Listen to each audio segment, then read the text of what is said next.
Olá, seja bem-vindo de volta e nessa edição das 11 a gente te atualiza sobre os principais assuntos desta quarta-feira. Vamos juntos!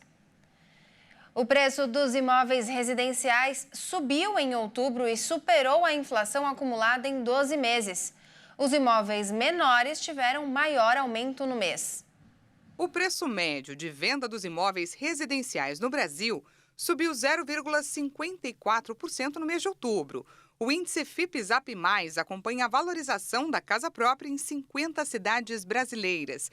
O resultado mostrou que houve uma aceleração em relação ao resultado de setembro, que teve alta de 0,45%. O aumento mensal foi mais expressivo nos preços de venda de imóveis com apenas um dormitório, que contrasta com a alta relativamente menor no valor de unidades de 4 ou mais dormitórios.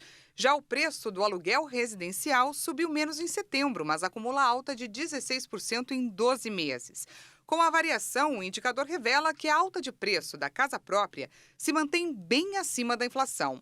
O índice acumula alta de 5,24% nos últimos 12 meses, encerrados em outubro de 2023, superando assim a inflação oficial medida pelo IPCA de 4,79% no mesmo período. O preço médio, calculado para 50 cidades monitoradas, foi de R$ 8.600 por metro quadrado. Os imóveis de um dormitório se destacaram pelo preço médio de venda mais elevado, que contrasta com o menor valor entre unidades com 2 dormitórios. Entre as 16 capitais monitoradas, Vitória, no Espírito Santo, apresentou o valor médio por metro quadrado mais alto na amostra mensal, seguida por Florianópolis e São Paulo. Já as capitais com os menores preços médios são Campo Grande, João Pessoa e Salvador. A Polícia Rodoviária Federal iniciou hoje a operação de feriado prolongado nas rodovias federais de todo o país para tentar garantir mais segurança e uma viagem tranquila. Somente em São Paulo, a estimativa é que mais de 2,5 milhões de veículos deixem a capital. O feriadão prolongado está chegando e muitos motoristas já se preparam para viajar. E para garantir mais segurança e uma viagem tranquila aos motoristas e passageiros, a Polícia Rodoviária se mobiliza e faz operação nas estradas, reforçando o policiamento e a fiscalização. A intenção é evitar os riscos de acidentes provocados por atitudes imprudentes nas estradas.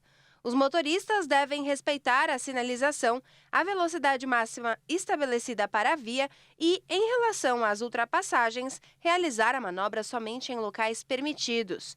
A Polícia Rodoviária Federal ressalta que as ultrapassagens mal realizadas são responsáveis por 1/3 das mortes em rodovias federais.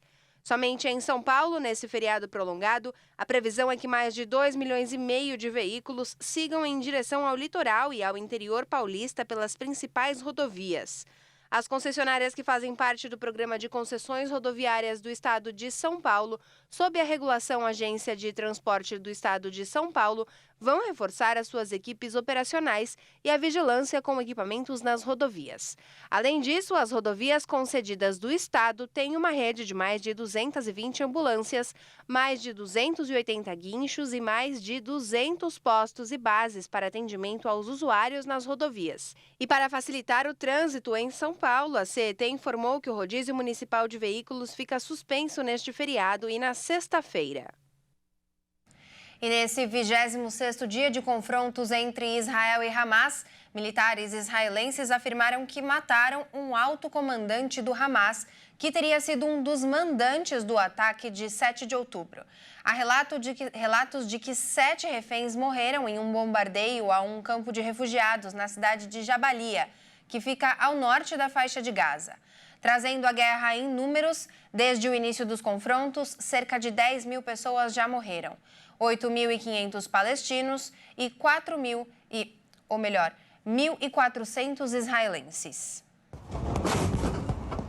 Segundo os militares israelenses, um ataque em um campo de refugiados de Jabalia, na faixa de Gaza, tinha como um dos principais alvos Ibrahim Biari, o comandante do batalhão central Jabalia do Hamas.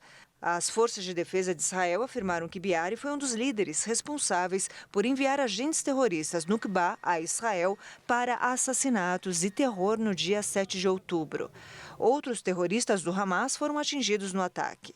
As FDI ressaltaram que Biari supervisionou todas as operações militares do Hamas no norte da faixa de Gaza desde que Israel iniciou a sua operação terrestre e também esteve envolvido em vários ataques a Israel há décadas. Os militares também pontuaram terem realizado um ataque em larga escala contra terroristas e infraestruturas terroristas pertencentes ao Batalhão Central Jabalia, que afirmou ter assumido o controle de edifícios civis. E nessa quarta-feira, os estrangeiros começaram a deixar a faixa de Gaza pela primeira vez desde o início dos confrontos. A autorização veio depois de um acordo mediado pelo Catar com Israel, o Egito e o Hamas. Nesta primeira lista, que conta com 500 nomes, nenhum brasileiro foi colocado. Isso segundo o embaixador do Brasil na Palestina. Os dados foram divulgados pela autoridade local de Gaza. Além de pessoas da Austrália, Áustria, Bulgária, Finlândia, Indonésia, Jordânia, Japão e República Tcheca, palestinos que estão em grave estado de saúde também serão transportados. A lista também traz nomes de integrantes da Cruz Vermelha e de ONGs. A Embaixada do Brasil na Palestina monitora a situação de 34 pessoas que pediram auxílio para deixar a faixa de Gaza. O grupo é composto por 24 brasileiros e 10 palestinos que estão em processo ou darão início à imigração ao Brasil. O governo brasileiro está articulando com autoridades do Egito e de Israel a saída deste grupo. Um avião da Força Aérea Brasileira, que já está em território egípcio, deve ser usado para a viagem de volta ao Brasil. De acordo com a Embaixada Brasileira em Israel, o grupo de 33 brasileiros que estavam na Cisjordânia cruzaram a fronteira e já estão em segurança na Jordânia, que apesar de ser um território de maioria palestina, não está de fato envolvida na guerra. E com bandeiras da Palestina e acusações contra os Estados Unidos, manifestantes realizaram um ato diante do consulado americano no Rio de Janeiro nesta terça-feira. Israel, Estado assassino, e viva a luta do povo palestino! Um protesto em solidariedade aos palestinos em Gaza foi registrado nesta terça-feira no centro do Rio de Janeiro. O ato foi organizado em frente ao consulado dos Estados Unidos, na capital fluminense. Tem que ser aqui na frente do consulado, porque são os Yankees que financiam o apartheid, o terrorismo de Estado, e o massacre já dura mais de 70 anos em toda a Palestina. Então a gente está fazendo a manifestação hoje aqui, porque de verdade é o governo americano que financia, patrocina e garante que essa atrocidade esteja acontecendo.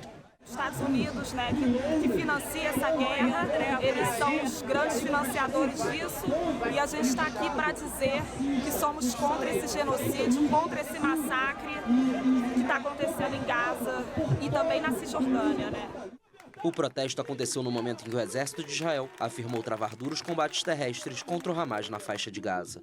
As tropas israelenses avançam lentamente entre as ruínas do território palestino, onde se agrava a situação humanitária, descrita como desastrosa pela ONU. A gente termina essa edição com imagens do terminal rodoviário Tietê, aqui em São Paulo, onde milhares de pessoas passam, principalmente agora nessa véspera de feriado, para poder se divertir e aproveitar muito com a família. Essa edição fica por aqui. Muito obrigada pela sua companhia e até mais.